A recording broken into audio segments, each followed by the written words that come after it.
الحمد لله رب العالمين والصلاة والسلام على سيد الأنبياء والمرسلين وعلى آله وأصحابه أجمعين.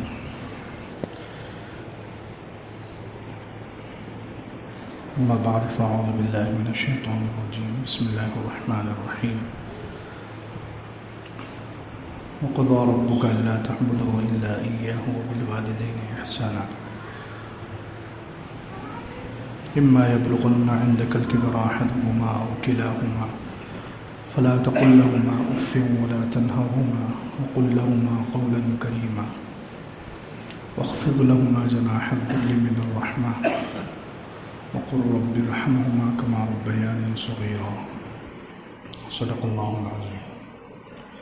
وقال النبي صلى الله عليه وسلم لا يدخل الجنة منان ولا عاق ولا مدمن خمر أو كما قال عليه الصلاة والسلام.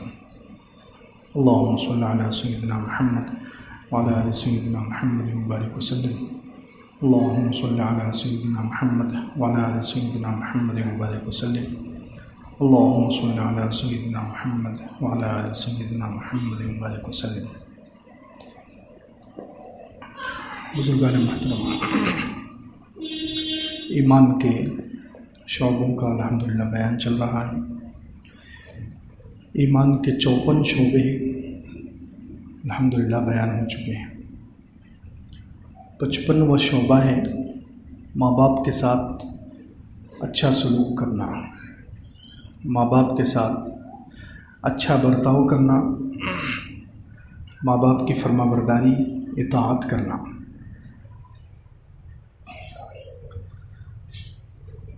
ماں باپ کے درجے کو اللہ رب العزت نے قرآن میں بہت عجیب انداز سے بیان کیا ہے. دنیا میں انسان کے پیدا ہونے کے 2 ذریعے ہیں. انسان دنیا میں پیدا ہوا تو 2 سبب ہیں، ایک تو حقیقی سبب ہے، ایک ظاہری سبب ہے.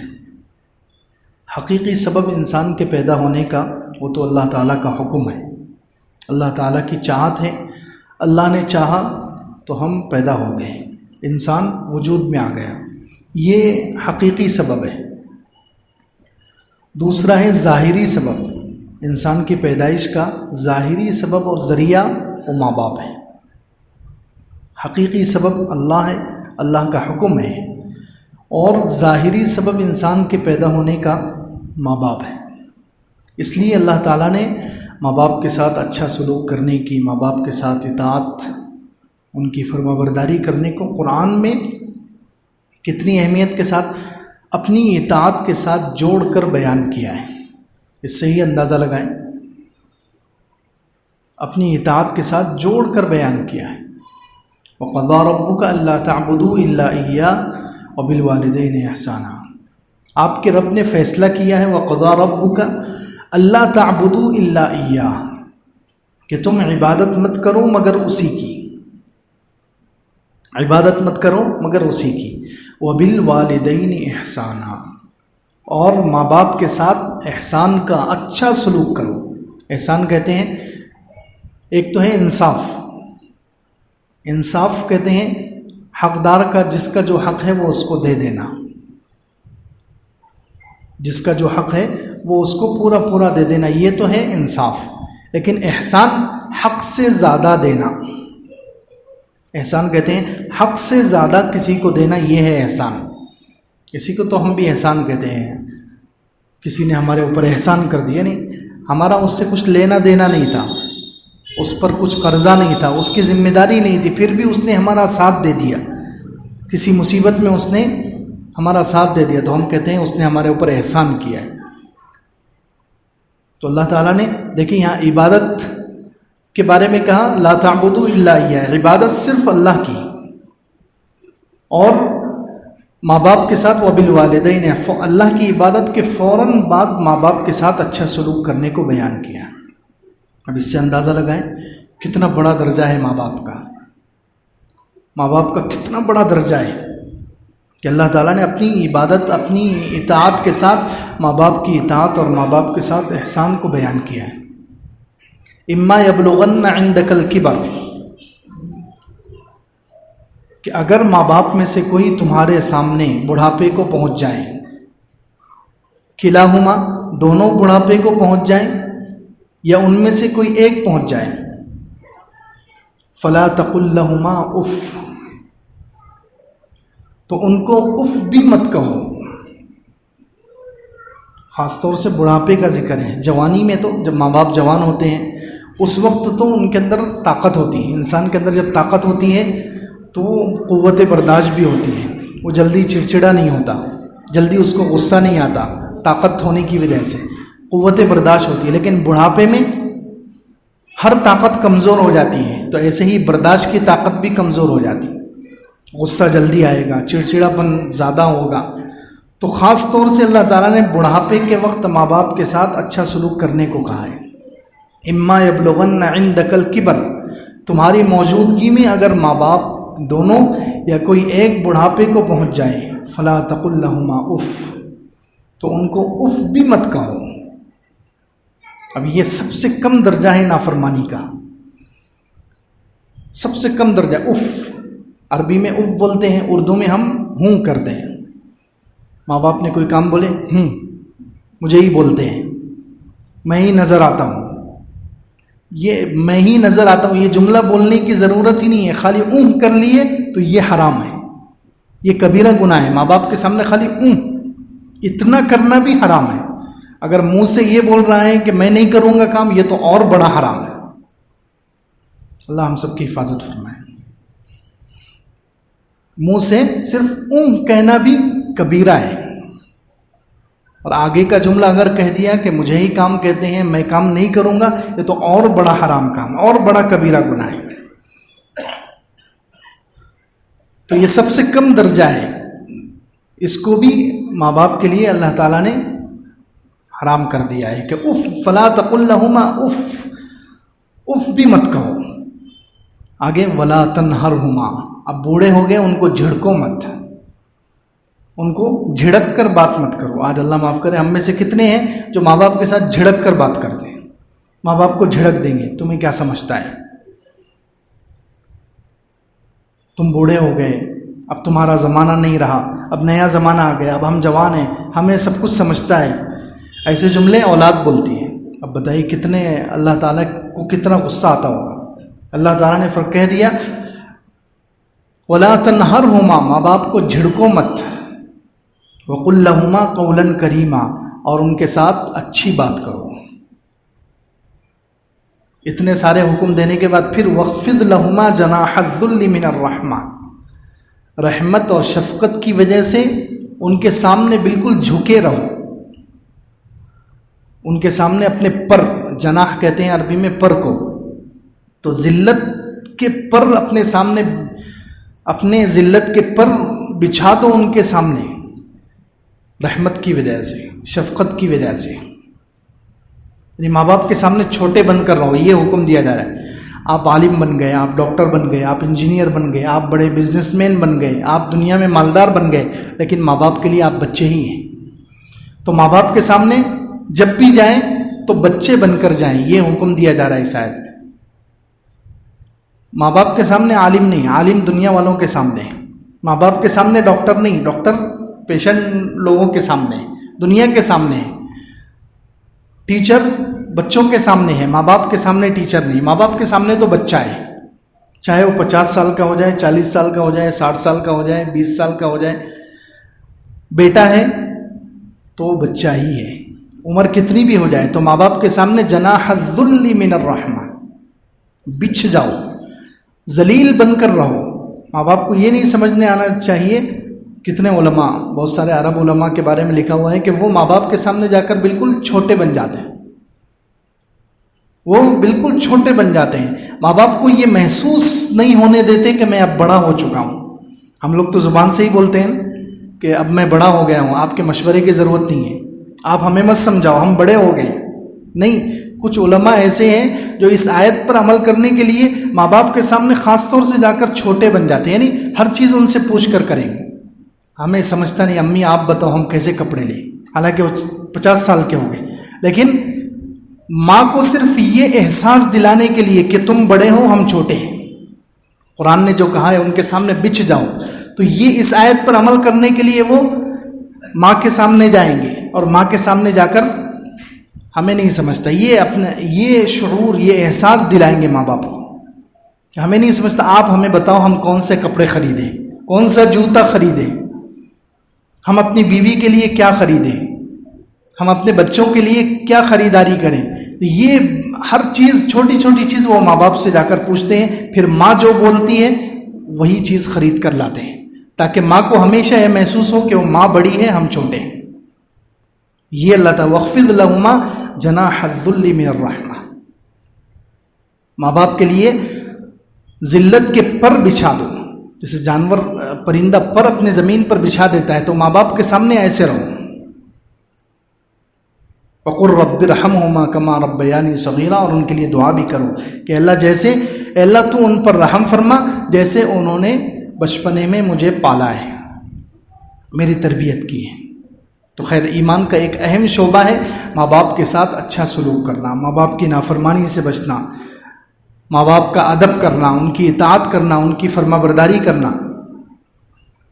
بہت اہم شعبہ ہے. اللہ تعالیٰ نے قرآن میں اپنے شکر کو، اپنی اطاعت کو ماں باپ کی اطاعت کے ساتھ، اور اپنے شکر کو ماں باپ کے شکر کے ساتھ بیان کیا. انشکر لی ولی والدیک، کہ میرے بندے تو شکر گزاری کر، میری بھی اور اپنے ماں باپ کی بھی. دیکھیں اللہ تعالیٰ کے شکر کے ساتھ ماں باپ کے شکر کو اللہ تعالیٰ نے ایک ہی آیت میں، ایک ہی لفظ میں جمع کر کے بیان کیا. اس سے اندازہ لگا کتنا بڑا مقام ہے، کتنا بڑا مقام ہے. پھر ماں باپ کا جو فرما بردار ہے، قرآن اشارہ کر رہا ہے کہ جو ماں باپ کا فرما بردار ہے، خاص طور سے ماں کا، وہ بدبخت نہیں ہوگا. یعنی وہ ایمان سے محروم نہیں، دنیا سے ایمان کے ساتھ ہی جائے گا. بدبخت اس کو کہتے ہیں بغیر ایمان کے دنیا سے چلا جائے، اس کو کہتے ہیں بدبخت. تو جو ماں باپ کا فرما بردار ہے، قرآن میں اللہ تعالیٰ اشارہ کرتے ہیں حضرت عیسیٰ علیہ السلام کے بارے میں. 16ویں پارے میں اللہ تعالیٰ نے کہا کہ عیسیٰ علیہ السلام کیسے ہیں، وَبَرًّا بِوَالِدَتِي وَلَمْ يَجْعَلْنِي جَبَّارًا شَقِيًّا. عیسیٰ علیہ السلام خود کہتے ہیں کہ میں اپنے ماں کے ساتھ اچھا سلوک کرنے والا ہوں، بہت مہربان، بہت زبردست حسن سلوک کرنے والا ہوں. وَبَرًّا بِوَالِدَتِي، میں اپنی ماں کے ساتھ اچھا سلوک کرنے والا ہوں. وَلَمْ يَجْعَلْنِي جَبَّارًا شَقِيًّا، اللہ تعالیٰ نے مجھے ظالم اور بدبخت نہیں بنایا ہے. ظالم اور بدبخت، دیکھیں تو اس سے قرآن اشارہ کر رہا ہے کہ جو ماں باپ کا نافرمان ہے وہ ظالم بھی ہے اور بدبخت بھی ہے.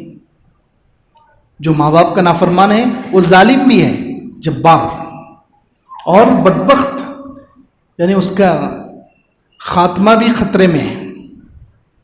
ماں باپ کو ستانے والا، ماں باپ کو تکلیف دینے والا، اس کا خاتمہ بھی خطرے میں ہے، وہ بدبخت ہے، یعنی اس کا ایمان پر خاتمہ نہیں ہوگا. تو اس لیے ماں باپ کے ساتھ اچھے سلوک کا ایک بہت بڑا انعام یہ بھی ہے کہ اللہ تعالیٰ ایسے لوگوں کو ایمان پر خاتمہ دے دیتے ہیں. پھر اسی طرح قرآن میں ایک اور جگہ 26ویں پارے میں اللہ تعالیٰ نے اشارہ کیا کہ جو ماں باپ کے ساتھ اچھا سلوک کرتے ہیں ان کے اعمال قبول ہو جاتے ہیں، ان کے برائیاں معاف ہو جاتی ہیں. پوری لمبی آیت، وَوَصَّيْنَا الْإِنسَانَ بِوَالِدَيْهِ إِحْسَانًا، ہم نے ماں باپ کے ساتھ انسان کو اچھا سلوک کرنے کی وصیت کی ہے. حَمَلَتْهُ أُمُّهُ كُرْهًا وَوَضَعَتْهُ كُرْهًا، ماں نے اس کو مشقت کے ساتھ اٹھایا، 9 مہینے پیٹ میں رکھا اور مشقت کے ساتھ اس کو جنا. وَحَمْلُهُ وَفِصَالُهُ 30 شهرًا، اور اس کو اٹھانے اور دودھ چھڑانے کی مدت 30 مہینے ہے. یہ دیکھیے ماں باپ، ماں کے خاص طور سے یہاں پر 3 تکلیفوں کو اللہ تعالیٰ نے بیان کیا ہے. ایسی تکلیفیں ہیں جن کا انسان بدلہ دے ہی نہیں سکتا. انسان ماں کی ان 3 تکلیفوں کا بدلہ نہیں دے سکتا. پہلی تکلیف ماں نے اٹھائی، حملتہ امہ کرہا، تکلیف کے ساتھ اس کو پیٹ میں رکھا. اتنا بڑا بچہ 9 مہینے اس کو پیٹ میں لے کر پھرنا، اسی کے ساتھ کھانا کھانا ہے، اسی کے ساتھ کھانا پکانا ہے، اسی کے ساتھ سونا ہے، اسی کے ساتھ چلنا پھرنا ہے، سارے کام. اب ہم میں سے کون ہے جو 5 یا 10 کلو کا پتھر اگر پیٹ پر باندھ کر کوئی 9 مہینے گزار سکتا ہے؟ 10 کلو وزنی پتھر اگر ہمارے پیٹ پر باندھ دیا جائے تو ہمارے کام کتنے مشکل ہو جائیں گے. اٹھنا بیٹھنا چلنا پھرنا کھانا پینا سارے کام. اگر 10 کلو کا پتھر ہم ایک دن نہیں رکھ سکتے اپنے پیٹ کے اوپر, 10 کلو کا پتھر باندھ کر ہم ایک دن نہیں گزار سکتے. اور ماں جو ہے 9 مہینے بچے کو پیٹ میں لے کر سارے کام کرتی ہے. یہ ایسی تکلیف ہے کہ جس کا حق انسان ادا کر ہی نہیں سکتا. حضرت عبداللہ ابن عمر رضی اللہ عنہ کے پاس ایک یمن کا شخص آیا تھا. حضرت عبداللہ ابن عمر رضی اللہ عنہ کے پاس یمن کا ایک آدمی آیا. اس نے آ کر کہا کہ میں نے اپنی ماں کو اپنے کندھے پر بٹھا کر حج کیا ہے. یمن سے لے کر مکہ تک آیا, پورا طواف اور سعی اور سارے حج کے جتنے ارکان سب اس نے اپنے کندھے پر بٹھا کر کیے. تو عبداللہ ابن عمر رضی اللہ عنہ سے اس نے مسئلہ پوچھا کہ کیا میں نے اپنی ماں کا حق ادا کر دیا؟ کیا میں نے اپنی ماں کا حق ادا کر دیا؟ تو عبداللہ ابن عمر رضی اللہ عنہ نے فرمایا وَلَا زَفْرَةً مِّن زَفْرَاتِهَا, ماں نے جب تو پیٹ میں تھا وہ تکلیف کی وجہ سے ایک سانس کھینچی ہے, اس سانس کا بھی حق ادا نہیں ہوا. اللہ اکبر. ماں جب تو پیٹ میں تھا تو تکلیف کی وجہ سے ماں نے ایک سانس کھینچی ہے, اس سانس کا بھی تو نے ابھی حق ادا نہیں کیا. حالانکہ وہ بیچارہ حج یمن سے لے کر مکہ تک لانا, کندھے پر سوار کر کے اور حج کرانا اور ساری کتنی مشقت کی چیزیں ہیں, لیکن کہا کہ تو نے اتنا بھی حق ادا نہیں کیا. تو ماں کی یہ سب سے پہلی تکلیف اللہ تعالیٰ نے 26ویں پارے میں بیان کی کہ ماں تمہارے لیے یہ مشقت اٹھاتی ہے. حملتہ امہ کرہا. دوسری تکلیف ووضعتہ کرہا, وہ جب جنتی ہے ڈیلیوری کا وقت ہوتا ہے, وہ تکلیف ایسی تکلیف ہے کہ مرد کو سوچ بھی نہیں سکتا, اس کو بچہ سوچ بھی نہیں سکتا کہ ماں نے اس وقت کیا تکلیف اٹھائی. ووضعتہ کرہا, ڈیلیوری کی تکلیف, اس وقت کی تکلیف. یہ 2 تکلیفیں. تیسری وحملہ وفصالہ 30 شہرا, 2.5 سال تک اس نے دودھ پلایا. تو دودھ گویا ماں کا خون نچوڑ کر وہ پلا رہی. تو یہ دودھ پلانے کی 2.5 سال دودھ پلانا, اور اس زمانے میں وہ کتنی خدمت کرتی ہے ہم سب جانتے ہیں. چھوٹا سا بچہ روئے گا تو وہ اس کو خاموش بٹھانے کی کوشش کرے گی, دودھ پلائے گی, اس کے لیے جو کھانا اس کے مزاج کے مطابق ہو, بچے کے لیے سوٹ ہو, وہی کھانا کھائے گی. ڈاکٹر لوگ کہتے ہیں نا آپ یہ مت کھاؤ, یہ مت کھاؤ, یہ مت کھاؤ, کیونکہ بچے کو دودھ پلا رہے. آپ اگر ٹھنڈا کھاؤ گی, یہ کھاؤ گی تو بچے پر اثر ہوگا. تو ماں اپنی ساری خواہش کے کھانے چھوڑ دیتی. 2.5 سال جب تک بچے کو دودھ پلانا ہے وہ اپنے خواہش کا کھانا نہیں کھائے گی, جو اس کو پسند نہیں ہے وہ کھانے کھائے گی بچے کے لیے 2.5 سال تک. تو یہ 3 تکلیفیں اللہ تعالیٰ نے بیان کی ہیں کہ ماں 3 تکلیفیں اٹھاتی ہے. وحملہ وفصالہ 30 شہرا. لیکن جو اچھے نیک بچے سعادت مند ہوتے ہیں, ماں باپ کے خدمت گزار ہوتے ہیں, ان کے بارے میں آگے کہا حتی اذا بلغ اشدہ وبلغ 40 سنة قال, جب وہ پختگی کی عمر کو پہنچ جاتے ہیں, 40 سال کی عمر کو پہنچ جاتے ہیں, تو وہ دعا کرتے ہیں رب اوزعنی ان اشکر نعمتک التی انعمت علی, اللہ مجھے اس کی توفیق دیجئے کہ میں شکر ادا کروں اس نعمت کا جو آپ نے مجھ پر کیا ہے اور میرے ماں باپ پر کیا ہے, اور مجھے نیک عمل کی توفیق دیجئے. وانا اعمل صالحا ترضا, ایسے اعمال کی توفیق دیجئے جس سے آپ خوش ہو جاتے ہیں, اور میری اولاد کو بھی میرے لیے فرما بردار بنا دیجئے. واصلح لی فی ذریتی, میں اپنے ماں باپ کا فرما بردار ہوں, اللہ میری اولاد کو میرے لیے اچھا کر دیجئے, صالح اور نیک بنا دیجئے. تو اللہ تعالیٰ نے آگے کہا اولئک الذین نتقبل عنہم احسن ما عملوا, یہ وہ لوگ ہیں کہ ان کے اچھے اعمال کو ہم قبول کر لیتے ہیں. ونتجاوز عن سیئاتہم فی اصحاب الجنہ, اور ان کی برائیوں سے ہم درگزر کرتے ہیں. تو بات یہ چل رہی ہے کہ جو ماں باپ کا فرما بردار ہوتا ہے اللہ تعالیٰ اس کے اعمال قبول کر لیتے ہیں, اس کی برائیوں کو معاف کر دیتے ہیں. جو ماں باپ کا فرما بردار ہوتا ہے وہ بدبخت نہیں ہوگا, یعنی اس کا ایمان پر خاتمہ ہوگا, قرآن نے گارنٹی دی ہے. تو اس لیے ماں باپ کے ساتھ اچھا سلوک کرنا یہ بہت بڑا شعبہ ہے, اور ماں باپ کی نافرمانی یہ سب سے بڑے گناہوں میں سے ایک گناہ ہے. بخاری شریف میں ہے, اللہ کے رسول صلی اللہ علیہ وسلم نے صحابہ کرام سے کہا الا اخبرکم باکبر الکبائر, کیا میں تمہیں نہ بتلاؤں کبیرہ گناہوں میں سے سب سے بڑے کبیرے گناہ کون سے ہیں؟ تو صحابہ نے کہا کہ بلا یا رسول اللہ کے رسول صلی اللہ علیہ وسلم ضرور بتلائیے. حضور اقدس صلی اللہ علیہ وسلم نے ارشاد فرمایا الاشراک باللہ وعقوق الوالدین او کما قال علیہ الصلوۃ والسلام, 2 گناہ اللہ کے ساتھ شرک کرنا اور ماں باپ کی نافرمانی کرنا. دیکھیے یہاں بھی اللہ کے ساتھ شرک کے ساتھ ماں باپ کی نافرمانی کو جوڑ کر بیان کیا. کتنا بڑا گناہ ہے ماں باپ کی نافرمانی، ماں باپ کی بے ادبی، ماں باپ کی بات نہ ماننا، ماں باپ کے ساتھ برا سلوک کرنا، ماں باپ کو جھڑکنا، ماں باپ کو برا بھلا کہنا، گھر سے نکالنا، یہ سب حرام ہے اور اتنا بڑا گناہ ہے کہ شرک کے برابر اس کو ایک ساتھ بیان کیا گیا. اس لیے ہم دیکھیں کہ جو سعادت مند لوگ تھے کیسے انہوں نے اپنے ماؤں کے ساتھ سلوک کیا. حضرت اسامہ ابن زید رضی اللہ عنہ جو مشہور صحابی ہیں اور حضور صلی اللہ علیہ وسلم کو یہ اور ان کے والد بہت پسند تھے. حضرت اسامہ بھی اور ان کے والد زید ابن حارثہ، یہ دونوں بھی حضور اقدس صلی اللہ علیہ وسلم کو بہت چاہیے تھے، بہت محبوب تھے.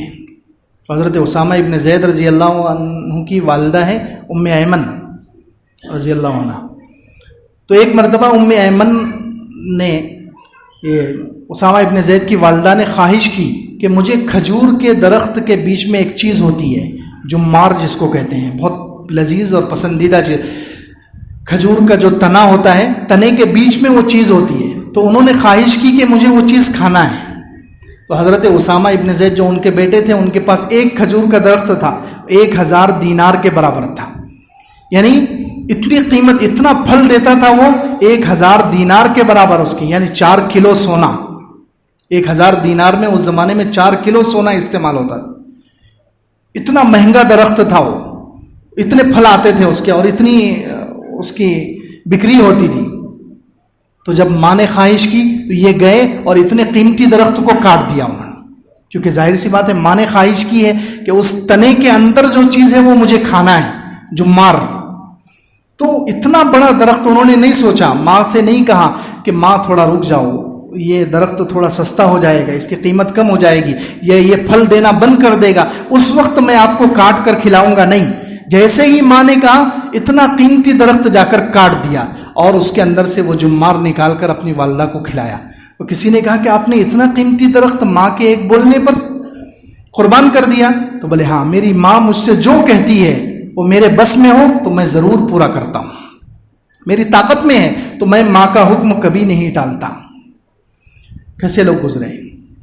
حضرت ابو ہریرہ رضی اللہ عنہ بہت والدہ کے ساتھ بہترین سلوک کرنے والوں میں ان کا شمار ہے. حجۃ الوداع کتنا اہم موقع ہے، حضور صلی اللہ علیہ وسلم نے ایک ہی حج کیا ہے اور دیکھیں حجۃ الوداع کے موقع پر تقریباً سارے صحابہ موجود ہیں، 1,24,000 صحابہ کرام تقریباً موجود ہیں، سب ساتھ میں ہیں کہ حضور صلی اللہ علیہ وسلم اس سفر میں کیا کیا عمل کرتے ہیں، ہم اس کو روایت کریں گے، ہم اس کو بیان کریں گے، ہم اس کو دیکھیں گے، اس پر عمل کریں گے. حضرت ابو ہریرہ رضی اللہ عنہ جن کی روایتیں، حدیث کی روایتیں سب سے زیادہ ہیں، لیکن وہ اس سفر میں ساتھ میں نہیں ہیں. وہ حجۃ الوداع میں اتنے اہم سفر میں حضور صلی اللہ علیہ وسلم کے ساتھ نہیں گئے. وہ کیوں؟ ماں کی خدمت کی وجہ سے. اللہ اکبر. اندازہ لگائیں، ماں کو خدمت کی ضرورت ہے تو بولے پھر حضور صلی اللہ علیہ وسلم کا ساتھ بھی چھوڑ دیا انہوں نے. اتنے اہم موقع پر، وہ بھی حجۃ الوداع کے موقع پر، اتنے اہم موقع پر وہ حضور صلی اللہ علیہ وسلم کے ساتھ نہیں گئے. ان کی ایک بھی روایت نہیں ہے حجۃ الوداع کے بارے میں، حالانکہ ان کی سب سے زیادہ صحابہ میں سب سے زیادہ حدیثیں بیان کرنے والے حضرت ابو ہریرہ ہیں، لیکن حج کے بارے میں ان کی کوئی روایت نہیں. کیوں؟ اس لیے کہ وہ اس سفر میں ساتھ ہی نہیں تھے. ماں کے لیے، ماں کی خدمت کی وجہ سے انہوں نے اتنا اہم موقع چھوڑ دیا، حضور اقدس صلی اللہ علیہ وسلم کے ساتھ نہیں گئے. تو جو ماں باپ کی خدمت گزار ہوتے ہیں اللہ تعالیٰ ان کو نوازتے ہیں، دنیا اور آخرت ان کی بن جاتی ہے. اسی طرح حیوہ ابن شریح ایک محدث تھے، وہ حدیث کا درس دیتے تھے، پوری مسجد بھری ہوئی ہے، لوگ آئے حدیث کا درس سن رہے ہیں ان سے. اور ان کی والدہ کہتے ہیں آخر عمر میں ان کی والدہ کی تھوڑی عقل خراب ہو گئی تھی، لیکن وہ مسجد میں حدیث کا درس دیتے تھے اور مسجد سے لگ کر ہی ان کا گھر تھا، کھڑکی مسجد کے اندر کھلتی تھی. تو یہ حدیث کا درس دینے کے لیے بیٹھے، حدیث کا درس چل رہا ہے، درمیان میں ہے، اور ان کی والدہ آواز دیتی تھی کہ حیوہ ادھر آؤ، چلو میری مرغیوں کو دانہ ڈالو. اب وہ حدیث کا درس دے رہے ہیں، ہزاروں لوگ ان کے پاس شاگرد بیٹھے ہوئے ہیں، مسجد بھری ہوئی ہے. درس کے بیچ میں حدیث کا درس چالو ہے اور بیچ میں ان کی ماں ان کو حکم دے رہی ہے کہ جلدی سے آؤ اور میری مرغیوں کو دانہ ڈالو. تو کہتے تھے وہ حدیث کا درس روک دیتے تھے اور کہتے تھے کہ یہ حدیث کا درس تو مستحب ہے، ماں کی اطاعت واجب ہے، ماں کا حکم ماننا واجب ہے، حدیث کا درس مستحب ہے. آپ لوگوں کو ٹھہرنا ہو تو ٹھہرو، جانا ہو تو جاؤ، میں پہلے ماں کا کام کر کے آتا ہوں. جاتے تھے، دانا ڈال کر آتے تھے اور پھر آ کر درس حدیث شروع کرتے تھے.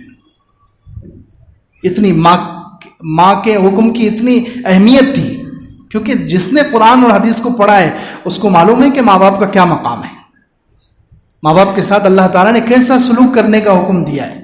اس لیے جتنے بھی لوگ گزرے، کیسے حضرت علی ابن حسین امام زین العابدین جن کا لقب ہے، وہ اپنی ماں کے ساتھ کھانا نہیں کھاتے تھے، وہ اپنی والدہ کے ساتھ کھانا نہیں کھاتے تھے.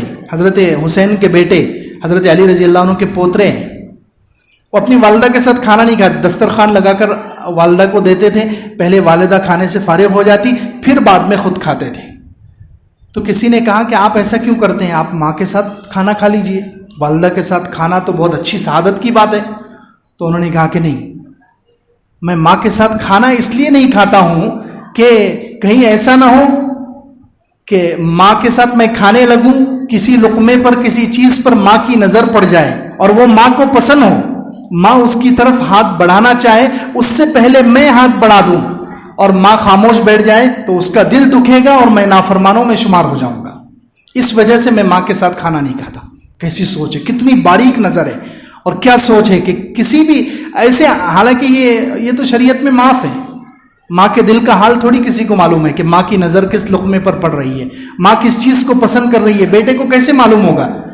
لیکن پھر بھی وہ اتنا احتیاط کر رہے ہیں کہ کہیں میں ماں کا نافرمان نہ ہو جاؤں. تو جو لوگ سعادت مند ہوتے ہیں وہ ماں باپ کے خدمت گزار ہوتے ہیں، ماں باپ کے ساتھ اچھا سلوک کرنے والے ہوتے ہیں. یہ ایمان کا بہت اہم شعبہ ہے، ماں باپ کے ساتھ اچھا سلوک کرنا. اور جو ماں باپ کے ساتھ برا سلوک کرتے ہیں، حدیث میں فرمایا گیا ہے کہ ایسے لوگوں کو دنیا میں بھی کچھ اعمال ایسے ہیں جن کی سزا دنیا میں بھی ملتی ہے.